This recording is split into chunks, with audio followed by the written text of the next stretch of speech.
Hello everyone, welcome to Peckins. In the last video I was talking about the scoring criteria. मैं आपको scoring criteria के बारे में बता रहा था. I was talking about the situation. अच्छा, अब जो question है वो ये है कि we know, okay, I'll just repeat it if you don't know. Task achievement is related to knowing about the ideas and knowing about the type of question. Then comes coherence and cohesion. Coherence and cohesion is related to how well organized your essay is.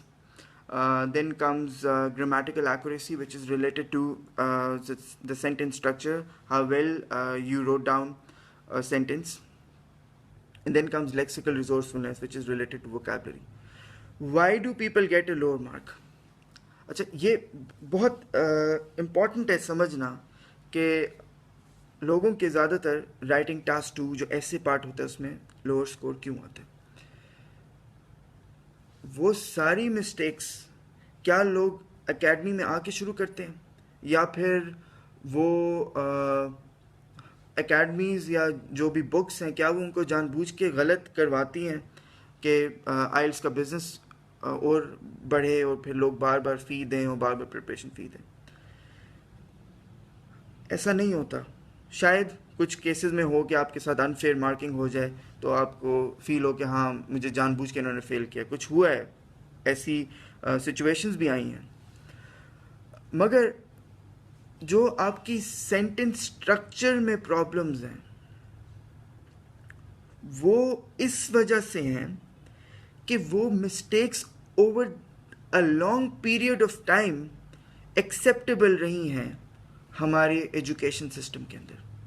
अगर आप कुछ गलत लिख रहे हैं ना sentence में तो आपको क्लास 1, 2, 3, 4, 5, 6, 7, 8, 9, 10, 11 जितना भी आप पढ़े हैं ओवर द ईयर्स उन्होंने कहा नहीं ठीक है ये चलते रहें. अब वो मिस्टेक्स जो है ना वो आपकी राइटिंग के अंदर इनग्रेन्ड हो चुकी हैं. अब मैं आपको कुछ जैसे पैकेज में महीने में 120 to 150 स्टूडेंट्स इनरोल करते हैं. मैं आपको 20 का रिजल्ट लगा के दिखाऊं इसके 8 आया था, इसका 7.5 आया था, मगर 130 जो हैं उनको मैं डिसीव कर रहा हूँ, उनको धोखा दे रहा हूँ ये कह के कि हाँ इतना आया था, क्योंकि मुझे पता है कि वो जो 20 हैं शायद उनको एक बेहतर एजुकेशन सिस्टम मिला था जिसकी वजह से उनकी राइटिंग ठीक हो गई थी या उन्होंने अपने तौर पे कुछ कर लिया था. अब जो बाकी 130 है उनके लिए तो उनको भी और मुझे भी ज़्यादा काम करना पड़ेगा. ये नहीं है कि मैंने बस कहा कि चलें ये राइटिंग टास्क है इसको करें, वो कहें चलें हमने प्रैक्टिस कर ली. प्रैक्टिस से उनका कुछ नहीं होगा, उनका स्कोर वहीं का वहीं रहेगा. So the first reason is that if you have been making those mistakes. ज़्यादातर लोगों को पता होता है, कुछ लोगों को पता भी नहीं होता. कुछ लोग ऑफेंड भी हो जाते हैं, कहते हैं हमने मास्टर्स किया, हमने एमफिल किया है, आप हमें 6 बैंड क्यों दे रहे हैं. मैंने कहा मैं आपको 8 दे देता हूँ अगर मेरे बस में हो, मुझे क्या फ़र्क पड़ता है. मगर मैंने कहा कि मैं ये कहता हूँ कि जब मैं आपको ये दे रहा हूँ इसलिए दे रहा हूँ कि आपके उस टाइम तक इम्प्रूवमेंट हो जाए. फिर वो ऐसा ऐसा रियलाइज़ करते हैं हाँ मैं सही कह रहा हूँ. अच्छा, दूसरी चीज़ है कि आपका रीडिंग मटेरियल. आप लोग अगर ये वीडियो देख रहे हैं तो आप इधर नीचे लिखें कि आप ज़्यादातर क्या रीड करते हैं. आप शायद व्हाट्सएप की मैसेजेस पढ़ते होंगे, फेसबुक के पढ़ते होंगे, ट्विटर के पढ़ते होंगे, किसी कंपनी में काम कर रहे हैं तो वहाँ पे कुछ लोग आपके साथ कम्युनिकेशन करते होंगे, आप उनके मैसेजेस पढ़ते होंगे. जिस किस्म की राइटिंग आप पढ़ रहे हैं, जिस किस्म के मैसेजेस आप पढ़ रहे हैं वही आपका राइटिंग स्टाइल हो जाएगा. तो ओवरऑल अगर लोग गलत इंग्लिश लिख रहे हैं ना और मतलब वो इंग्लिश जो एकेडमिकली एक्सेप्टेबल नहीं है तो आपका राइटिंग स्टाइल भी वही हो जाएगा. So when you don't have very good reading material आपकी राइटिंग उसी तरीके से अफेक्ट होगी. अब आई will be telling you something about what doctors normally face. अच्छा, डॉक्टर्स जो हैं वो कई सालों के लिए मतलब 5 से 6, 7 साल के लिए दुनिया की वोकैबलरी से डिसोसिएट हो जाते हैं. उनकी जो टर्मिनोलॉजी है, उनकी अपनी वोकैबलरी है, लैटिन में ज़्यादातर वर्ड्स होते हैं जो भी उनकी टर्म्स हैं. अब वो जब इसमें आते हैं वापस तो वो ये सोचते हैं कि हम तो डॉक्टर्स हैं, हमें तो और उनकी वो बहुत ज़्यादा पढ़ के लोग डॉक्टर बनते हैं, वैसे नहीं बन जाते. मगर वो उस वोकैबलरी और सेंटेंस स्ट्रक्चर से इतने डिसोसिएटेड होते हैं कि then when they take the exam तो उनकी इंग्लिश राइटिंग बहुत सिंपल होती है। मगर मैंने एक चीज़ देखी है डॉक्टर्स में कि अगर उनके पास टाइम है, मतलब ज़्यादातर लोग हाउस जॉब में आ जाते हैं, अगर उनके पास टाइम है, अगर वो 2-2 3-3 घंटे 1 दिन ड्यूटी पे नहीं है, तो अगर उनको काम दिया जाए ना तो वो काम को नहीं छोड़ते, वो करके आते हैं। दूसरा है कि कुछ like I always have 3 or 4 students, मैं उन 3 या 4 स्टूडेंट्स को जब भी मेरा बैच बनता है, जैसे 20 या 25 स्टूडेंट्स का बनता है, मैं उनको कहता हूँ कि आप जो है ना, over here I am not the leader, you are acting as leaders. अगर आप, वो बहुत ज़्यादा सीरियस होते हैं, मतलब 20 स्टूडेंट्स अगर हैं तो उनमें से 5 बहुत सीरियस होंगे, 15 को ज़बरदस्ती किसी ने भेजा होता है। मैं उनको कहता हूँ जिस दिन आपने काम करना छोड़ा, ये 15 भी छोड़ देंगे। तो फिर उनको मैं बार बार कहता हूँ कि आपने नहीं छोड़ना, इनको साथ साथ मैं भी इंकरेज करूँगा, आप भी करें, और जितना ज़्यादा ये लिख सकते हैं उनसे लिखवाएं। जैसे क्लास एंड हो जाती है, मतलब मैं 2 घंटे की क्लास है तो मैं 1 घंटा पहले या बाद में स्टूडेंट्स को रखता हूँ कि वो ज़्यादा उसमें गेन कर सकें। फिर I also require them to go upstairs in the homework room, वो एक दूसरे के ऐसे चेक करते हैं, डिस्कशन करते हैं, क्या आइडियाज़ होने चाहिए थे। So that is something which is being provided eight Beckens. So I was talking about the reading material. Now I'll be moving towards not enough practice. अच्छा, कुछ लोग होते हैं उनको ना फॉर्मेट का नहीं पता होता, असल में ही नहीं पता होता। वो राइटिंग टास्क 2 के अंदर पूछ रहे कुछ हो रहे होते हैं, कुछ और लिख देते हैं, उनके 28,000 रुपीज़ ज़ाया हो जाते हैं। अब बात ये सिर्फ फॉर्मेट की भी नहीं होती। ज़्यादातर जैसे I am not sure what others are doing, मगर मेरे पास स्टूडेंट्स आते हैं, कहते हैं वैसे हमारी राइटिंग ठीक थी, बस फॉर्मेट का मसला था। जब मैं उनको देखता हूँ तो मैं कहता हूँ नहीं, आपका दूसरा प्रॉब्लम था, फॉर्मेट का नहीं था। So you have to understand कि हर वक्त फॉर्मेट का नहीं होता। मगर कुछ लोग होते हैं उनकी राइटिंग बहुत अच्छी होती है, writing is very good, but still they don't get a very good score just because they did not know what the format is. अच्छा, why do people get a lower mark? Another one is they are looking for tips. ज़्यादातर के ये दिमाग में होता है कि ये जो टीचर हमारा है इसको टिप्स का पता नहीं है, और जिस दिन अगर इसको पता होता तो ये हमें शायद आखिरी दिन पे बताएगा। वो आखिरी 3-4 दिन में ना उनको लग रहा होता है कि मैं ऑन पर्पस, ये नहीं कि लोग पहले चले जाएं और कहें कि जी हमने तो 4 दिन में, वो आखिरी 3-4 दिन में ना मुझे कहते हैं सर वो टिप्स ज़रा बता दें। उनको असल में ये लग रहा होता है कि मैं जो हूँ ना उनके साथ एक गेम खेल रहा हूँ, कि मैं पहले उनको वैसे कराता जाऊँगा, एंड में मैं कहूँगा ये आया आपके पास टिप्स का बॉक्स, अब इसको खोलें और इसमें सारे टिप्स निकल आएंगे। ऐसा नहीं होता। और फिर जब वो एग्ज़ाम दे के आते हैं उनको मेरी सारी बातें समझ आ जाती हैं कि हाँ इसमें कोई टिप्स का नहीं था, इसमें आपका वर्किंग थी। Another reason people get a lower mark is their inability to understand the topic. बहुत अच्छे लोग, बहुत अच्छे नहीं, लोग जिनकी बहुत अच्छी, people who have very good English and up not understanding the topic completely. So that is very important. And another reason is people are tired and nervous. What do I mean by tired and nervous? आप जब exam के आखिरी activity, आपकी exam की writing task 2 is the last activity, लोग ज़्यादातर इतने ज़्यादा थक चुके होते हैं कि वो they don't want to actually work on it anymore. Then if you are talking about why do people get a lower mark than what they are requiring, that is a very, you could say, difficult question to answer. कुछ लोग होते हैं उनका 5.5 required होता है, 7 आ जाता है उनको। अब वो बहुत खुश होते हैं। कुछ का रिक्वायर्ड 7 होता है, 6.5 आ जाता है। तो जब आपके दिमाग से नर्वसनेस भी ख़त्म हो जाए ना तो आपकी परफॉर्मेंस बढ़ जाती है। तो मैं समझता हूँ ये भी एक चीज़ है जिसकी वजह से आपका स्कोर बेहतर हो सकता है। Now the question is how to improve.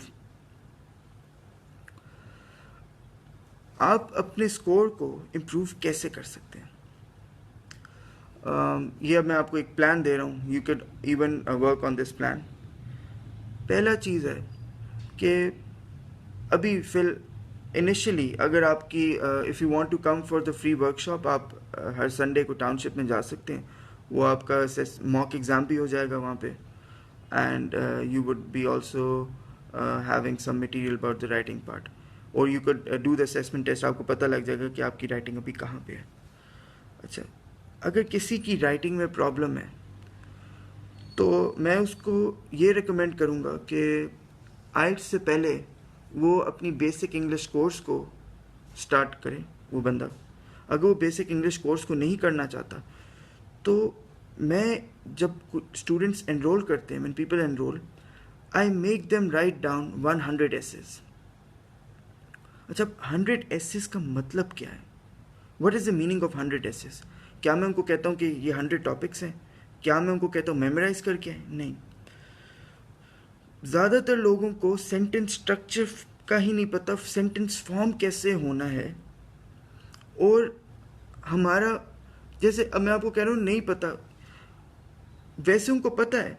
जैसे वो नॉर्मल कम्युनिकेशन कर रहे हैं, मगर एग्ज़ाम के अंदर आपकी थोड़ी प्रोफेशनल इंग्लिश होती है. लाइक आपकी जो सेंटेंस स्ट्रक्चर है, आप कह रहे हैं ना कि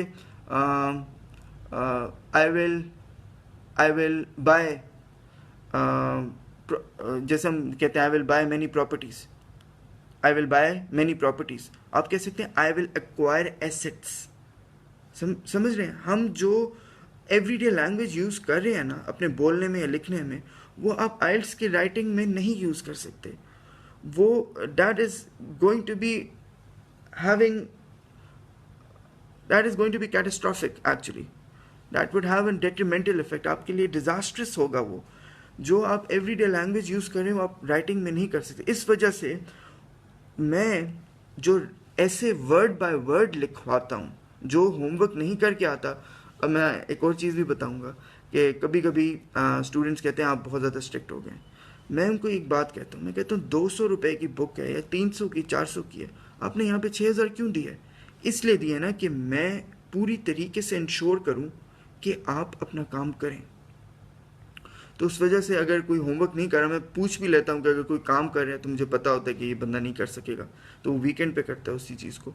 मगर 5 essays every day, 5 to 10 essays आप वर्ड बाय वर्ड उनको लिखें. उससे क्या होगा? पहली चीज़, आपको पता लग जाएगा कि ये सेंटेंस फॉर्म कैसे हो रहे हैं. फॉर्मेशन से आपकी ग्रामर बेहतर होने लग जाएगी, सेंटेंस फॉर्मेशन से. देन लेक्सिकल रिसोर्सफुलनेस, वर्ड जो उन एसेज में यूज़ हो रहे होंगे आपको पता होगा यूज़ कैसे हो रहे हैं. थर्ड, आपको पता लगेगा पैराग्राफ डेवलपमेंट कैसे हो रही है.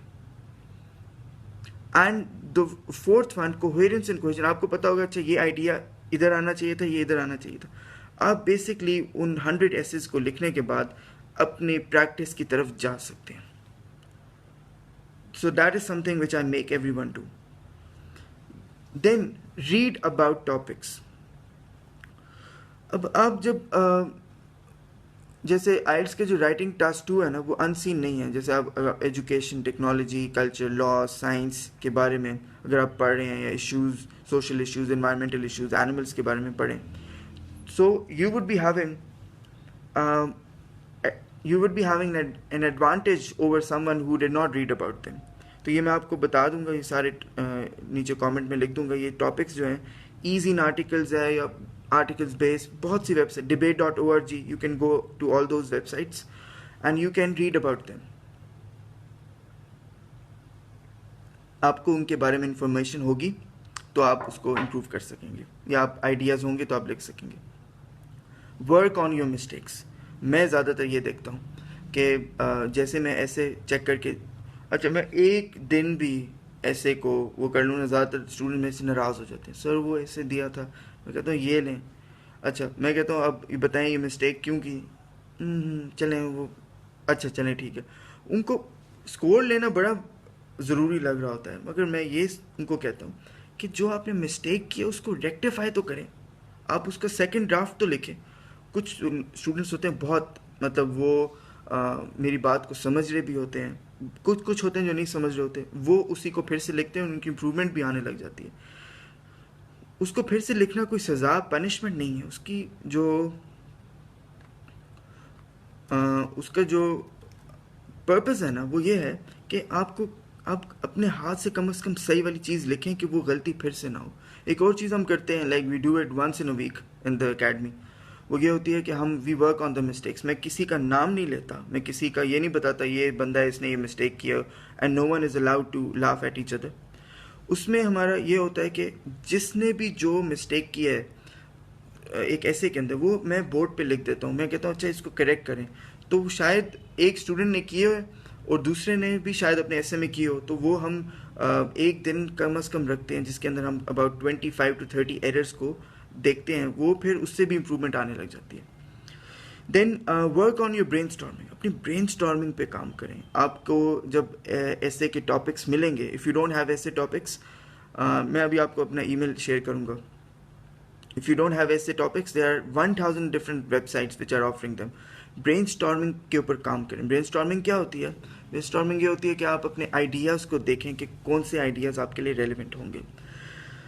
Then is working without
production है। वोकैबलरी जो है उसको आप डेवलप ऐसे ना करें कि आप मतलब रट्टा मार रहे हैं। रॉट लर्निंग कहते हैं, ROT learning, rote learning, cramming avoid करें। Try to read more so that you could get better words by reading more. Then do not copy other people. कुछ लोगों की राइटिंग नेचुरली अच्छी होती है क्योंकि उनको ऐसे स्कूल मिले हैं, ऐसी एकेडमीज़ मिली हैं या ऐसे टीचर्स मिले जिन्होंने उनकी डेवलपमेंट की बेटर इंग्लिश की। जैसे मैं कह रहा था पिछली वीडियो में, I was telling in the last video, कि कुछ लोगों की ओवर द टाइम इंग्लिश इतनी बेहतर हो गई थी, मगर जिनकी नहीं हुई वो इस वजह से नहीं हुई, शायद वो खुद सीरियस नहीं थे, या फिर ज़्यादा रीज़न ये है कि जनरल एक्सेप्टेबिलिटी थी। ओवर द ईयर्स टीचर्स ने कहा चलो गलती हो रही भी है राइटिंग में, कोई फ़र्क नहीं पड़ता। ग्रामर 12-13 साल से ही गलत लिखी जा रही थी, तो उस चीज़ को वो भी एक होता है। अब आप जब कॉपी करेंगे ना, आप ये देखेंगे, मुझे याद आता है 2013 में 1 वीक और 2 वीक्स का भी कोर्स होता था। अब 4 वीक का कोर्स होता है पैकेंस में। तो जो 1 वीक वाले होते थे ना, उनका ज़्यादा 7.5 या 8 राइटिंग में आता था। अच्छा, जब वो आते थे ना, वो कहते थे हमारा 7.5 आया। वो पूरी क्लास उनको देख के ना बड़ी इम्प्रेस होती थी। वो मुझे आके कहते थे सर कमाल हो गया, ये तो 1 हफ्ते के लिए आया था, इसका आ गया। मैं कहता हूँ कमाल मेरे ने नहीं किया, उसकी इंग्लिश पहले ही अच्छी थी। तो आपने ये चीज़ देखनी है कि आपकी जर्नी उस बंदे की जर्नी से बहुत डिफरेंट है. आप ये ना करना शुरू कर देना कि अच्छा इसने तो इतना ही किया था, इसका आ गया था. You don't know. You have your own problems and you have your own solutions. So in the end, I would just say that you guys have to understand that you have to work a lot. आप assessment test दे सकते हैं. आपको मैंने अपना email address share कर दिया है. आप अपने एसेस फ्री में चेक करवाना चाहते हैं, आप कर सकते हैं. You don't have to be a student at Peckins in order to get them checked for free. I will, if you are enrolled, हाँ अगर आप enrolled हैं, naturally as I am running a business, I would be providing more facilities to the people who are enrolled. एक और चीज़ मैं बताता हूँ students को कि Peckins is a place where you would find a teacher for the entire day. इधर आपको जैसे मंडे टू थर्सडे अगर मैं नॉर्मली गुलबर्ग में पढ़ा रहा हूँ तो मैं 2 दिन वीकेंड पे टाउनशिप में अवेलेबल होता हूँ. You don't have to pay for it, you just have to ask politely कि मैं वहाँ पे भी आ जाऊँ. अगर सीट्स अवेलेबल होती हैं मैं ज़्यादातर स्टूडेंट्स को वहाँ पे बुला लेता हूँ, या फिर वो दूसरे कमरे में भी अपना काम करते रहते हैं, राइटिंग का है वो. So I do not encourage the whole system of tips. हाँ हो सकता है कि कुछ लोगों के लिए काम करती हूँ, जैसे और एक और चीज़ मैं आपको कहूँगा, if you are going to be a student और if you have been a student, never be a silent hater. Silent hater वो होता है कि जो अपने ही दिल में सोचता रहता है कि अच्छा मैं जो मेरी एक्सपेक्टेशंस थी ना उसके मुताबिक ये एकेडमी ने मुझे राइटिंग नहीं कराई है, वो नहीं कराया. वो एंड तक ही उसका नुकसान पता है क्या है? आपको नहीं है, हमें भी होता है, मुझे भी होता है. क्योंकि एंड में ना आप होता है ऐसे भी होता है कि 25 लोग हैं, 20 लोग हैं, 15 लोग हैं, लोग नहीं बोल सकते. तो आपके पास मेरा ईमेल है, आप मुझे कह सकते हैं कि मुझे ना इसमें प्रॉब्लम हो रही है. शायद मैंने कुछ इस वीडियो में कुछ ऐसी चीज़ बोली हो जो आपके लिए प्रैक्टिकल ना हो, शायद कोई और इम्प्रूवमेंट भी हो सकती हो. So you could tell me कि हाँ मुझे ना इस राइटिंग में इसमें प्रॉब्लम आ रही है, तो आप मुझे इसमें करें, तो I will be more than happy to do it. कुछ लोग वो भी होते हैं, एम्बैरस फील करते हैं कि हम क्लास के सामने हमारी इतनी बुरी इंग्लिश है कि हम बताएंगे भी नहीं टीचर को. तो it's better that you get your problem solved. In the end I would just say that there are very few people. जैसे जो रेशो होती है वो अगर किसी भी एकेडमी में 50 लोग हैं तो 4 का आता है. इसी वजह से ज़्यादातर एकेडमीज जो हैं वो 4 रिजल्ट्स लगाती हैं. अगर 100 स्टूडेंट्स हैं तो 7-8 का रिजल्ट आता है. 90% स्टूडेंट्स का नहीं आता स्कोर राइटिंग के अंदर जो वो डिज़ायर कर रहे होते हैं. ये शायद रिक्वायरमेंट कम हो तो उनका आ जाता है. मगर मेन चीज़ ये है कि आपको ये रियलाइज़ करना है कि आपको बहुत ज़्यादा काम करना है. मैं आपको खुश कर सकता हूँ, but I don't want to make you happy before the exam. I want to make you happy after the exam. So I hope you guys learned a bit about the writing task too. इसके अंदर अब आपको कोई queries हो, you can write down your email, or you could send me an email. I'll be telling you about that thing. If you want to get enrolled, you could just call the number, or you could visit the nearest branch of Peckins. Okay, thank you.